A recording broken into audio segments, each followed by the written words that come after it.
Құрметті достар, құрметті жиналған Орал қаласының белсенді азаматтары, менің осы Орал қаласына келгендегі мақсатым, мына елім менің деген бағдарламаны сіздерге таныстырып, презентация жасап, осы мәселені.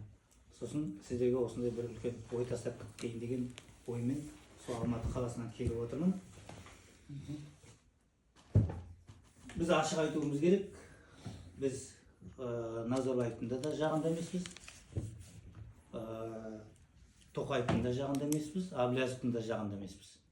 Біз өзіміз негізгі мақсатымыз қазақ халқының мүддесі, қазақ халқына қазақтың байлығын қайтарып беру, қазақ халқына өзінің қазақтың жерін сатқызбау, негізгі мәселелер осы мәселе. Енді бірінші осы бағдарламаға қатысты қандай саяси өзгерістер, бізде қандай саяси өзгерістер жасауымыз керек бізде. Әрине ол бірінші мәселе, саяси өзгеріс деген кезде конституцияға келіп тіреледі. Қандай конституцияда өзгерістер? Ең бірінші негізгі конституция қандай өзгеріс деген кезде біз жер мәселесін көтеруіміз керек қой. Неге жер мәселесі? Себебі конституцияда бізде жер сатылады деп жазылған. Біз жерді сатпауымыз керек. Біз жерді жекеге сатпауымыз керек. Мына 2003 жылы заң қабылданып кетті, жер кодексі. Сол жер кодексі қабылданғаннан кейін бері қарай 2016-ға дейін 1,3 миллион гектар шамамен жер жекеменшікке, ауыл шаруашылығы жерлері жекеменшікке сатылып кеткен. Енді мысалға айтады, мына көлдің шетін меншікке сатып алған, ана орманның шетін жекеменшікке сатып алған, мына жер жекеменшікке сатып алған, ауылда мал бағады десе жер жоқ. Жердің бәрін жекеге алып алған ауылдың айналасында. Осы мәселені біз шешу үшін жерді жекеге сатқызбау. Жер мемлекеттің меншігінде болу керек, халыққа пайдалануға жерді беруге болады. Келесі мәселе, мына саяси өзгерістердің ішінде Сенат мәселесі. Бізде мысалға, сіздер білесіздер, 95 жылдан бері мына Назарбаевтың конституциясы бойынша Сенат біздің жүйемізге, саяси жүйемізге кірді де, міне 30 жыл болды. Сол 30 жылдың ішінде Сенатқа біздер шамамен 30 миллион доллар шығын кетірді. Бірақ қазір Сенат мысалға даже заңды қабылдамайды. Сенаттың қазіргі статусы конституция бойынша жаңағы заңды одобряю, не одобряю болды. Жаңағы қолдаймын, қолдамаймын деген сияқты. Яғни біз унитарлық мемлекетпіз, бізде автономия ештеңе жоқ. Конфедерация біздер емеспіз, федерация емеспіз. Сондықтан біздің мемлекетіміз, Сенат біздің мемлекетімізде болмау керек, Сенат таратылу керек. Бір сенатор, әр сенатор, 49 сенатор бар ғой, бір сенатор 1 миллион 100 мың теңге айына ақша алады. Зарплата. 49 сенаторға көбейтсек 50 миллион. Оның помощниктері, администрациясы бар, тағы 50 миллион, шамамен айына 100 миллион бізден шығын шығып жатыр. Келесі мәселе, мына саяси өзгерістерге қатысты мәселе. Бұл мәжіліс мәселесі, жолдастар. Мәжіліске өткендегі референдумнан кейін конституциялық өзгеріс енді 30% біз мәжіліске мажоритарлық системамен сайлаймыз. Бірақ біз ойлаймыз, мен ойлаймын, мына 30% бізге аз. 30%-тен көбірек істеуіміз керек біздер. Кем дегенде менің ойымша 70% болу керек мажоритарлық. Себебі халық білсін, халық біледі, кімді сайлағысы келсе, соны сайласын. Ал партиядан өтетін, жаңағы тізіммен өтетіндердің санын меніңше азайту керек. Сосын депутаттар 98 депутат қазір, сол 98 депутаттың қазір мысалға олардың санын қысқарту керек. Шамамен біздің 20 миллион халыққа 98 депутат ол көп шығын бізге. Сондықтан 67 ма, 57 ма сондай қарастырып депутаттардың санын азайтуымыз керек. Келесі негізгі мәселе осы елім менің программасы бойынша аграрлық саясат, жолдастар. Аграрлық саясат. Неге біз аграрлық саясат дейміз? Біз аграрлық мемлекетпіз. Біздің 2,7 миллион квадрат километріміз бар, соның 100 миллион квадрат километрі ауыл шаруашылық жерлер. Ауыл шаруашылыққа жарамды жерлер. Сондықтан біз не істеуіміз керек ауыл шаруашылығын? ауыл шаруашылығындағы жекеменшікке өтіп кеткен жерлерді жаңа конституцияда өзгеріс дедік қой, сол жерлерді біз мемлекеттік меншігіне қайтаруымыз керек. Бұл бірінші мәселе. Жерді біз мемлекеттік меншігіне қайтарғаннан кейін сол жерлерде баяғы совхоздар сияқты солардың границасында жаңағы мемлекеттік ауыл шаруашылық кооперативтерін құруымыз керек. Мемлекеттік ауыл шаруашылық кооперативтерін. Жаңағы сол кооперативтерге біздер кем дегенде 250 мың трактор, 150 мың автокөлік, 120 мың комбайн, 1 миллионнан астам жаңағы культиватор дейді, жаңағы жаңбырлатып су шашатын дейді, тағы бір дейді, соқа дейді, жаңағы соның бәрін мемлекеттің ақшасымен алуымыз керек біз. Ол қазір айтады, лизингке берейік, кредитке берейік дейді тракторды. Ал ауылдағы адамдар лизингке, кредитке алуға олардың шамасы жоқ. Олар қайттан жаңағы неге батады? Қарызға батады. Сондықтан оларға біз мемлекетте ақша бар. Сол мемлекетте ақшаны осыларға жұмсап, осы ауыл шаруашылығын біз бірінші кезеңде біз ауыл шаруашылығын көтеруіміз керек. Себебі ауыл шаруашылығында шамамен 6,5 миллионнан 7 миллионға дейін қазақ халқы тұрады. Біздің халқымызда 98% ауыл шаруашылығында біздің халқымыз тұрады. Солардың жағдайын жасауымыз. Келесі мәселе ауыл шаруашылығында. Мына Назарбаев ауыл шаруашылығындағы совхоздардың бәрін құртқаннан кейін малдың саны азайып кетті. Сол малдың санын біз қайттан көбейтуіміз керек. Мына жаңағы баяғы опытный неше түрлі нелер станциялар болды, институттар болды. Соның бәрін қайттан жаңғыртуымыз керек, қайттан құруымыз керек. Ауылдағы қойдың санын біз 50 миллионға жеткізуіміз керек. Жаңағы жылқының санын 14 миллионға жақындатуымыз керек. Сиырдың санын 20 миллионға, түйенің санын 500 миллионға жақындатуымыз керек. Бұл мүмкін емес деп айтады кейбіреулер. Бұл мүмкін. Мына Нова Зеландия, ар жағында Австралия, даже мына Нова Зеландияның мемлекетін алайық соны. Сол жерде миллиондап ауыл шаруашылығында қой өсіріп жатыр. Сол қойды жаңа құрбан айт болған кезде Меккеге апарып жаңағы бір қойды 200-300 доллардан сатып жатыр. Бір қойды. Сөйтіп миллиондап, миллиардтап пайда тауып жатыр Жаңа Зеландия. Сондай пайданы біздер неге таба алмаймыз?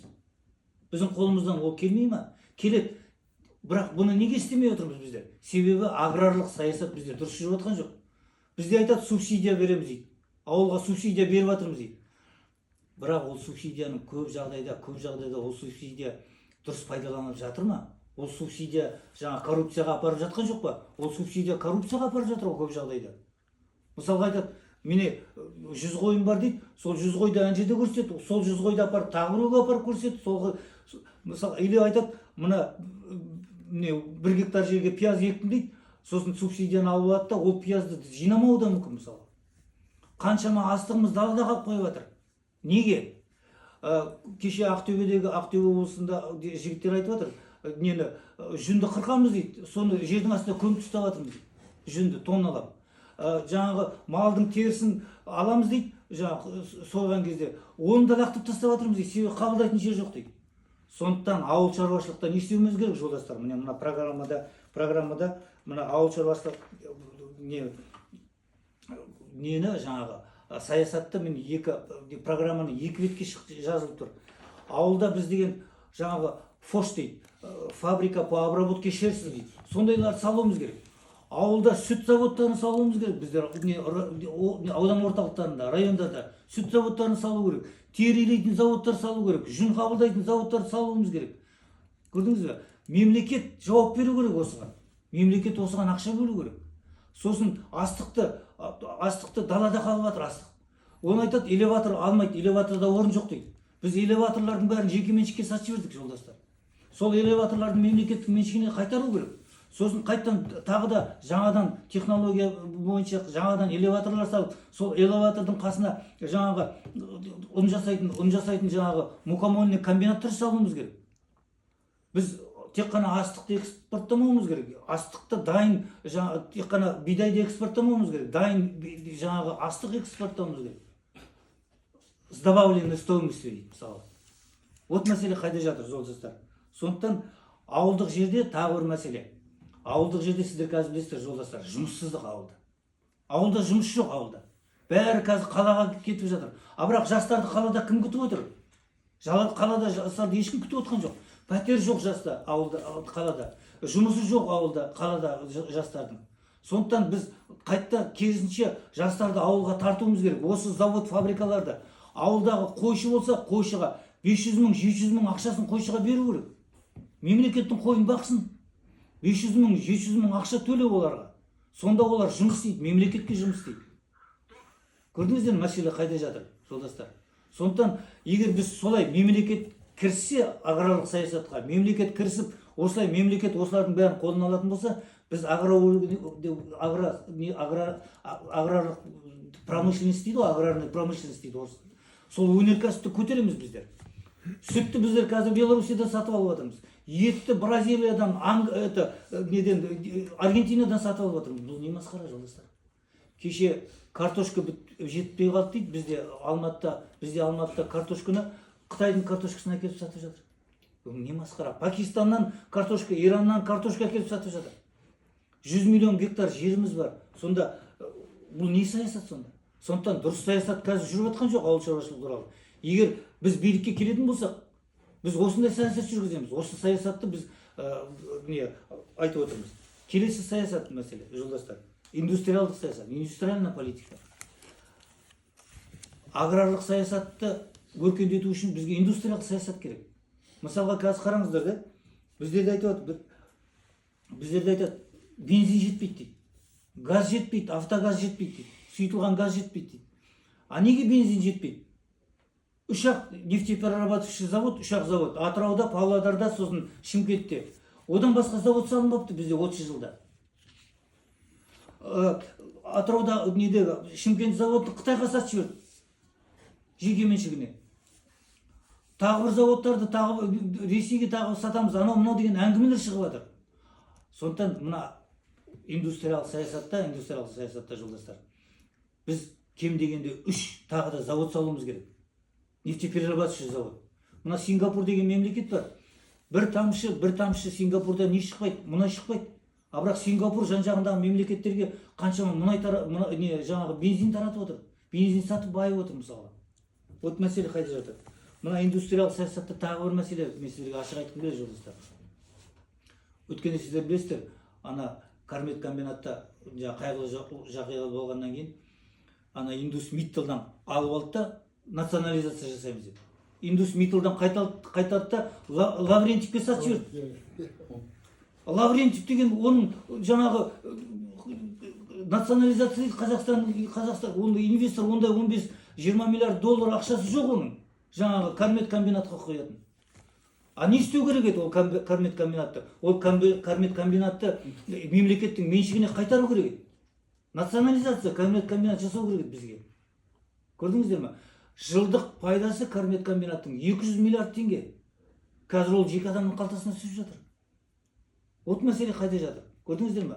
Сондықтан мына кезінде Совет үкіметі кезінде салынған заводтар, Қазақмыс, Ферросплав, Ақтөбедегі Ферросплав заводы, мына Петропавлдағы алюминий заводы, Кармет комбинат, бүткіл Совет үкіметі кезінде заводтар, жекеменшікке сатылып кеткен заводтар, бәрін біздің мемлекеттің меншігіне қайтаруымыз керек, жолдастар. Мына жерде менде ақпарат бар, мен сіздерге айтайын мысалға. Мына неде Қазцинк пен Қазминералс активтерінің иесі олигархтар соңғы 5 жылда 8 триллион пайда дивиденд алған екен. 8 триллион, 5 жылда 8 триллион пайда алған. А ол қайда кетті ол ақша? Біреу жеке адамдардың қалтасына кетті. Анау Машкевич, Поток Шадиев, Рустам Ибраев, солардың семьясын байыттық біздер. Солардың бәрін бізден қайтаруымыз керек, мемлекеттің меншігіне национализация жасауымыз керек. Вот мәселе қайда жатыр? Солардан түскен пайда халықтың қалтасына түсу керек, мемлекеттің қалтасына түсу керек, жолдастар. Вот мәселе қайда жатыр? Осы индустриализацияның ішінде ана АЭС туралы да айта кетейін, жолдастар. Енді референдум өтті, біз бір АЭС салуымыз керек деді. Бір АЭС салынатын болды. Енді қазір айтып жатыр билік. 3 АЭС салуымыз керек. Енді қараңыздар, жолдастар, мен мына кезінде АЭСке қарсы болдым. Неге мен АЭС-ке қарсымын? АЭС-тің шығаратын жаңағы несі жылдық жаңағы электроэнергиясы өте қымбат. 70 теңгеден 170 теңгеге дейін киловатт. Оны біз қалай төлейміз ертең шыққаннан кейін? Бұл бір мәселе. Сосын Германия мемлекеті ешкім айта алмайды Германия технология дамымаған деп. Германия АЭС-тан отказ жасады. Германия отказ берді АЭС-қа. Германияда қазір 17 АЭС-ті Германия жауапсыздық. Сол 17 АЭС-тан 18 мың тонна отход шыққан екен қазір. Радиационный отход. Енді ол радиационный отходты қайда жіберерін білмей жатыр қазір. Германия. Қайда көмерін білмей жатыр. Потому что ана радиация 1000 жыл разлагаться етеді. Радиация 1000 жыл разлагаться етеді. Ал ертең біз АЭС салдық. Оның АЭС-тің жаңағы шыққан мыңдаған тонна отходын қайыққа жібереміз, жолдастар? Вот мәселе қайда жатыр? Енді қараңыз, ладно, 15 миллиард долларға АЭС салдық дейді. Қытайдан қарыз алып саламыз. Өзімізде ондай ақша жоқ. Енді салғаннан кейін 30, где-то 50 жылдан кейін ол АЭС-ті қайттан біз бұзуымыз керек қой. А ол АЭС-ті былай үйді бұзып тастаған сияқты бұза алмаймыз біздер, жолдастар. Ол АЭС-ті біздер бір арнайы технологиямен бұзу керек.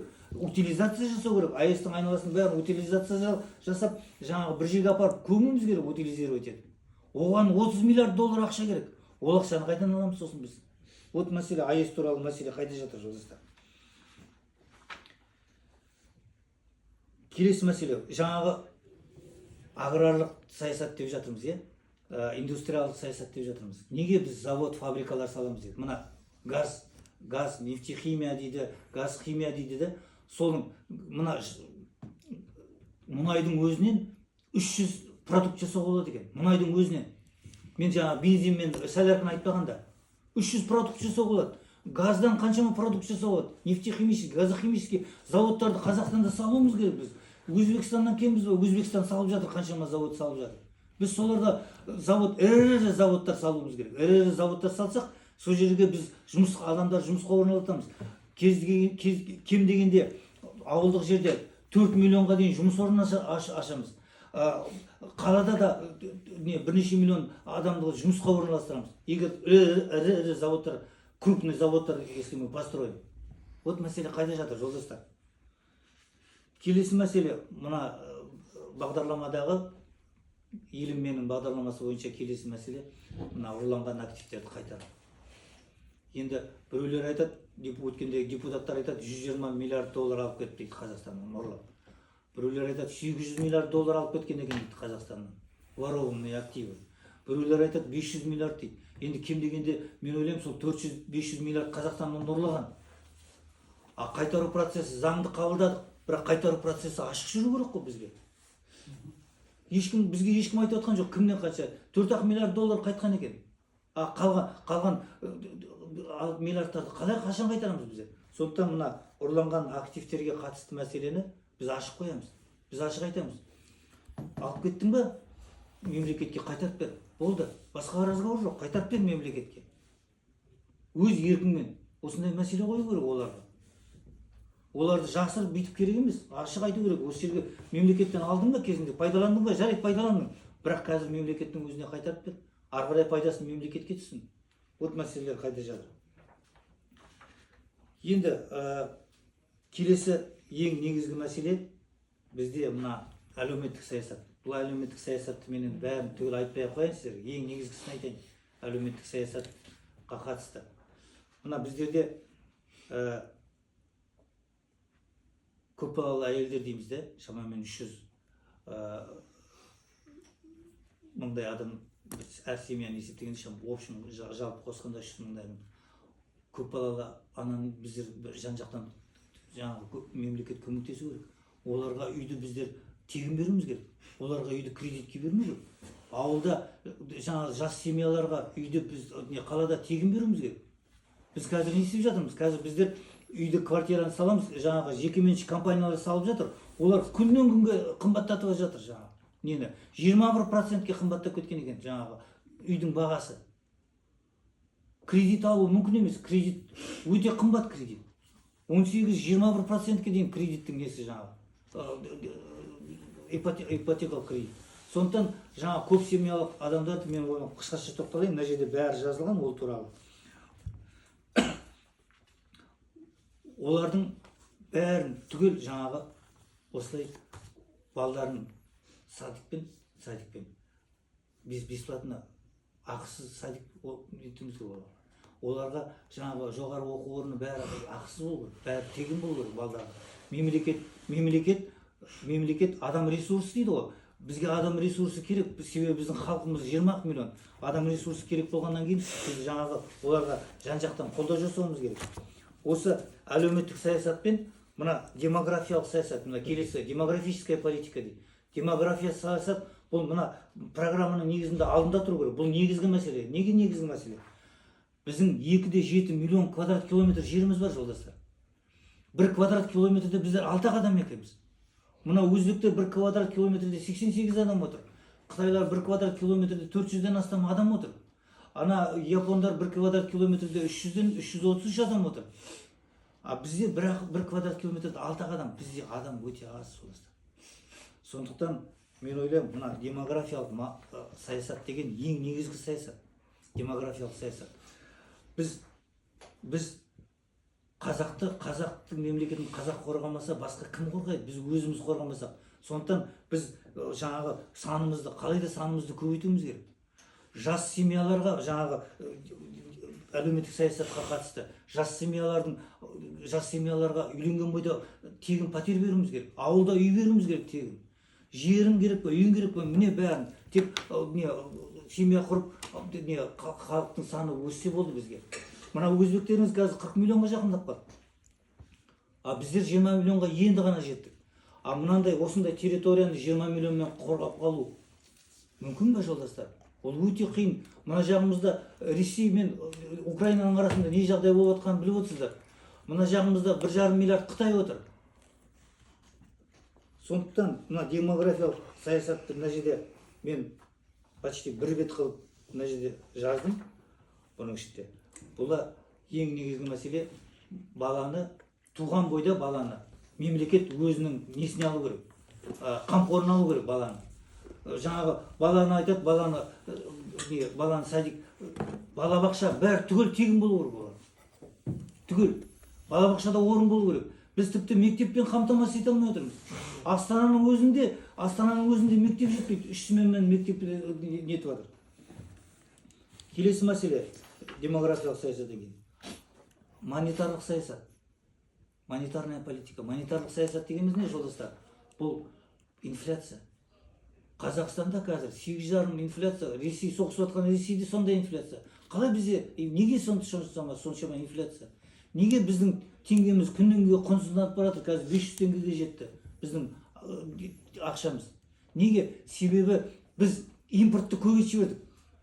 Қытайдан, жан-жақтан, Өзбекстаннан, Қырғызстаннан бізге импорт келіп жатыр да, біз өзіміз ішкі өніміміз азайып кетті біздің. Ішкі өніміміз жоқ. Біз 200 миллиард ВВП болса, ішкі өнім 200 миллиард. Сол 200 миллиардтың шамамен 80% мұнай мен газ, жаңағы металл, сондайларды шығарамыз. Ал жаңағы мен тіпті ана холодильник нелерді айтып отқан жоқ, телевизорларда. Тіпті киім-кешек, жаңағы ет, май, сүттерімізді өзіміз қамтамасыз ете алмай жатырмыз. Сондықтан жаңағы аграрлық саясат, индустриалдық саясат бәрі келіп мына монетарлық саясатқа келеді. Егер біз ішкі өнім шығаратын болсақ, мынандай киім-кешекті бәрін өзіміз жасайтын болсақ, өзімізді киіндіретін болсақ, өзімізді тамақпен қамтамасыз ететін болсақ, теңге құнсыздануын тоқтатады. Бағаның өсуі тоқтайды. Кеше мысалға картошка неге өсіп кетті? Себебі картошка рыноктың өзі солай ғой, рынок. Предложение аз болса, ұсыныс аз болса, баға қымбаттайды. Ұсыныс көп болса, баға арзандайды. Предложение көп болса, баға түседі. Сол бізде нетуіміз керек бәрін. Өзіміз өндіріп, өзіміз шығаруымыз керек. Сонда біз сонда жаңағы инфляцияны төмендетеміз. Теңгеміз қайтадан өзінің құнына келеді. Теңгеміз. Тағы бір мәселе, 166 миллиард, мына 24 жылдың есептегенде 166 миллиард доллар қарыз екенбіз бір шетелге, сыртқа. 166 миллиард доллар. Бұл қаншама масқара ақша ғой. Біздің мемлекетімізді қарызға батырып отыр. Қарыз мемлекет не істейді? Ол қарызынан құтылу керек қой. Жылына кем дегенде 20-30 миллиард доллар ақша жаңа қарыздың процентін жабуға кетеді. Основной долг жабуға кетеді. Сондықтан мына қарызды тоқтату керек, қарызды жабу керек. Мына қарызды 166 миллиард доллар. Егер біз қарызды жапсақ қана біз жаңағы мына мәселеден құтыламыз. Көрдіңіздер ме? Сондықтан инфляция жаңағы аграрлық саясат пен жаңағы индустриялық саясат бір-бірімен тығыз байланысты. Егер аграрлық саясат пен индустриялық саясатты жүзеге асырсақ, жаңағы завод фабрикаларымызды салып ішкі өнімді көбейтетін болсақ, инфляция өзімен өзі орнына келеді. Мына Ресейден біз 90% Ресейден алып сатып алып отырмыз. Екеуміздің арамыздағы қарым-қатынас 90% Ресей екен. Жаңағы Евразия одақ бар ғой, 90% біздің Ресейден алып отырмыз. Соны біз сүтімізді, қаймағымызды, майымызды, киімімізді өзіміз істей аламыз ғой жолдастар. Вот мәселе қайда жатыр. Соны үкімет істемей отыр ғой. Енді сөзімді аяқтай отырып, өзімнің мына елімнің декларациясын, елімнің бағдарламасын сіздерге презентациямды аяқтай отырып, екі мәселеге тоқталып кеткім келеді. Бұл бірінші мәселе Қытай мәселесі. Мына 23 жылдың ноябрьде, 23 жылдың май айында Тоқаев Сианға барып визасы режим туралы қол қойып келді. Қытайға визасы режим. 23 жылдың ноябрінен бастап Қытай бізге визасыз кіре бастады. Бір жылда 850 мың Қытай Қазақстанға кірген екен. Олардың бәріне турист па? Турист емес олар жолдас. Қазақстанға кіріп жатыр қазір Қытай. Мына оңтүстік жақта қаптап жүр Қытайлар. Завод саламыз, фабрика саламыз, ананы саламыз, мынаны саламыз деп ана жерге апарып Түркістан облысына мақта еккіземіз, мынандай гектар жер беріп жатырмыз, арендаға мақта еккіземіз дейді. Сонда біздер жолдастар өзіміз мақта еге алмаймыз ба? Өзіміз қант шығара алмаймыз ба? Өзіміз текстильдік фабрика сала алмаймыз ба? Сонда неге? Сондықтан Қытайға кіргізу мәселесін мен басында қарсы болғам, Қытайға визасыз кіргізу мәселесін. Енді визасыз кіргізу, сол визасыз кіргізу мәселесін Қытайды тоқтатуымыз керек. Қытайдың бізге керек емес. Қытай бізге көмектеспей ақ қойсын. Біз өзіміз ішкі инвестициямен өз жерімізді көтере аламыз, өзімізді экономикамызды біз өзіміз көтере аламыз. Оған біздің мүмкіншілігіміз жетеді, қолымыздан келеді. Қытайдың өзінде жолдастар, Қытайда 150 миллион жұмыссыз бар, 150 миллион безработных. Қытайда 80 миллион адам Қытайда, 80 миллион есептеңіздер, 80 миллион адам Қытайда нищих, кедейлер. 251 миллион адам жаңағы миграция дейді, внутренний миграцияда жүр Қытайда. Ауылдан қалаға, қаладан ауылға миграция. 251 миллион адам. Сондықтан сіздер жаңағы ол Қытай келіп турист болып сені байтады деген бұл жалған әңгіме жолдастар. Бұл өтірік әңгіме. Сондықтан Қытай мәселесі туралы Қытайға біз жаңағы көптеген активтерімізді саттық. Мысалға, кеше Ақтөбеде айттым, Ақтөбе мұнай-газ 100% Қытайға сатылып кеткен. 90 миллиард пайда тауыпты Қытай.